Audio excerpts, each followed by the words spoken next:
কেমিস্ট্রির ক্লাসে প্রত্যেককে স্বাগত। প্রশ্ন, আয়নীভবন শক্তি থেকে ম্যাগনেসিয়াম এবং অ্যালুমিনিয়ামের প্রথম আয়নীভবন শক্তির ক্ষেত্রে কোন বিবৃতিটি সঠিক?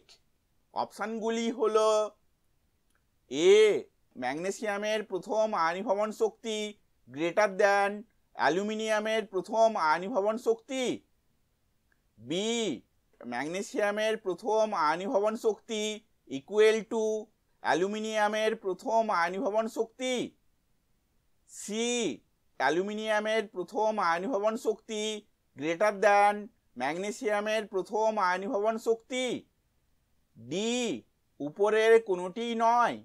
উত্তরটি হলো এ, ম্যাগনেসিয়ামের প্রথম আয়নীভবন শক্তি গ্রেটার দ্যান অ্যালুমিনিয়ামের প্রথম আয়নীভবন শক্তি। এই উত্তরের ব্যাখ্যাটি আমরা পরের স্লাইডে দেখব। ম্যাগনেসিয়াম পরমাণুর সর্ববহিস্থ কক্ষের ইলেকট্রন বিন্যাস হল 3s2।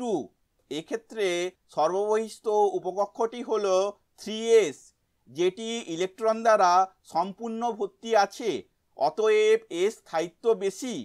অ্যালুমিনিয়াম পরমাণুর সর্ববহিস্থ কক্ষের ইলেকট্রন বিন্যাস হল 3s2 3p1। এক্ষেত্রে সর্ববহিস্থ উপকক্ষটি হল 3p, যেটি ইলেকট্রন দ্বারা সম্পূর্ণ ভর্তি বা অর্ধপূর্ণ ভর্তি অবস্থায় নেই, অতএব এর স্থায়িত্ব কম। আমরা জানি যে হুন্ডের সূত্র অনুসারে যখন একটি উপকক্ষ ইলেকট্রন দ্বারা সম্পূর্ণ ভর্তি বা অর্ধপূর্ণ ভর্তি অবস্থায় থাকে তখন তার স্থায়িত্ব খুব বেশি হয়।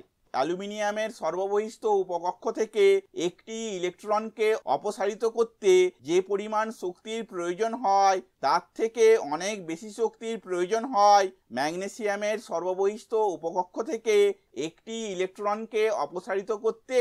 অতএব ম্যাগনেসিয়ামের প্রথম আয়নীভবন শক্তি গ্রেটার দ্যান অ্যালুমিনিয়ামের প্রথম আয়নীভবন শক্তি।